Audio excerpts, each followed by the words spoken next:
Hello and welcome to Cooking Cooper. Today we are going to be learning how to make a homemade pizza, which is super easy. There's a reason there's so many pizza places and it's so cheap.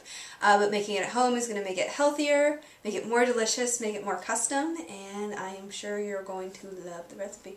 Alright, pizza crust is a yeast bread, so we're going to need yeast. We have 1 packet of active dry yeast. I buy it bulk because it's a lot cheaper, not as much paper waste.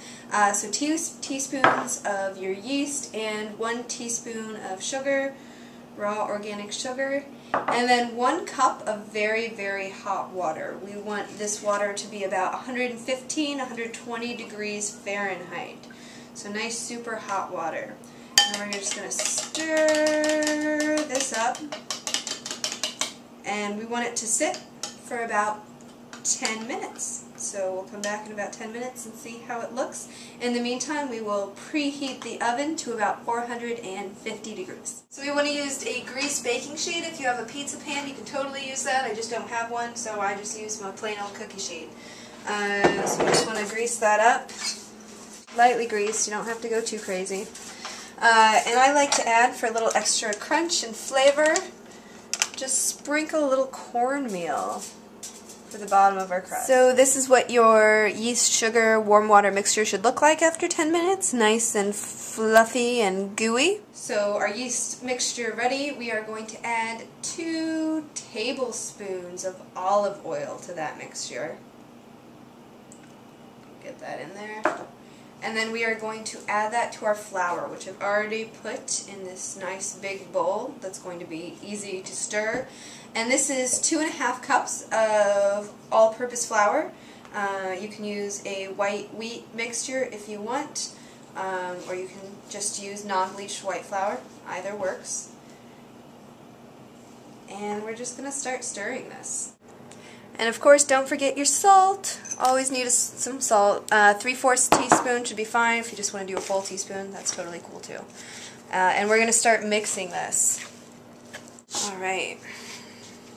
Once we start kind of forming, I'm going to get out my breadboard here. We are going to sprinkle it with just a little bit of extra flour. Nice floured surface. And we're going to just bring the dough onto the board. You can definitely flour your hands up a little bit to help you with this, so you don't get all sticky like I'm getting right now. And we can just kind of form. If you like a really soft pizza crust, then you shouldn't knead like at all. You should just mix it and roll it out. If you're like me and like a crunchier crust and a little bit more, you want to do a little bit of kneading. I know most people don't knead their pizza crust, but because I do like a little bit of crunchiness, oops, it certainly helps. This is what releases the gluten, what gives you the bread a nice crunchy outside. That's what makes the crust. We have this nice little ball all formed and ready to go. And we're just going to form this into a pizza crust. I'm certainly not an expert. I can't throw it up in the air and twirl it around like an expert. But I like to push it out before I start rolling it. It just makes things a little easier. I'm trying to keep it in the round as much as possible. Whenever you're rolling anything out, you really want to start from the center and work your way out. We are now ready with our pizza crust all rolled out to put it onto our prepared greased and cornmeal covered baking sheet. So nice and gentle, we're going to get our pizza crust. Hopefully your board was a little more floured than mine was, so it'll be easy. You can fold it in half, no problem. Makes the transfer easier. Check that out. Da da da da. Alright, since we're all laid out, we're going to cover it with toppings. I want you to know that I seriously don't have a recipe for topping a pizza. I think you should be creative. I think you should do whatever you want. Marinara sauce is classic. You can also use a pesto. With marinara, you maybe want a cup and a half of sauce, depending on how saucy you like it.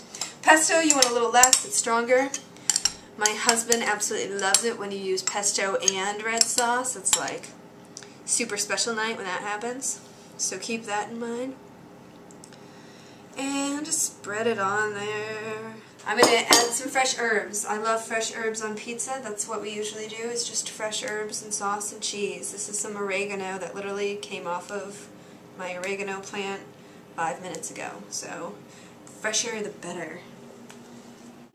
And then of course cheese. I love cheese. I'm a vegetarian, not a vegan, so I am using cheese. If you're a vegan, you can use soy cheese. If you are a vegan, you don't have to use any topping at all. You could bake it like this, it would be delicious. You could fold it in half, you got a calzone, boom.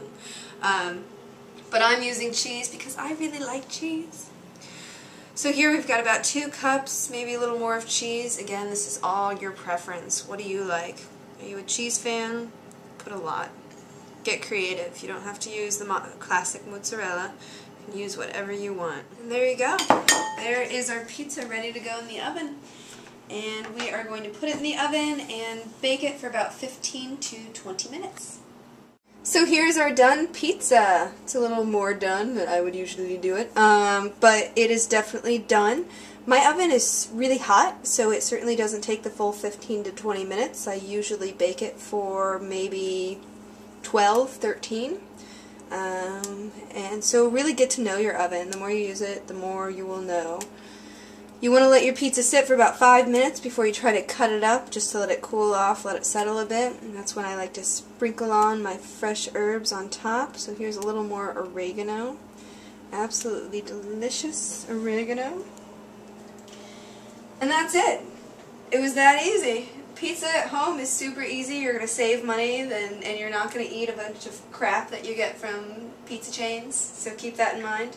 And I hope you experiment, and please let me know what creative pizzas you come up with, because I'm sure you'll come up with all kinds of awesome things.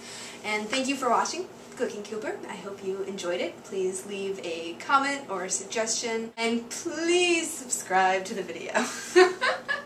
I would very much appreciate it, and hopefully I will see you soon. Here's my super awesome pizza cutter. It's not like a normal pizza cutter. It's not like on the end of the long handle, but it's actually a lot easier to use because you have the pressure right on the blade. So if you ever come across a pizza cutter like this, I suggest picking it up, or if you need a new pizza cutter, these are super awesome. So keep that in mind.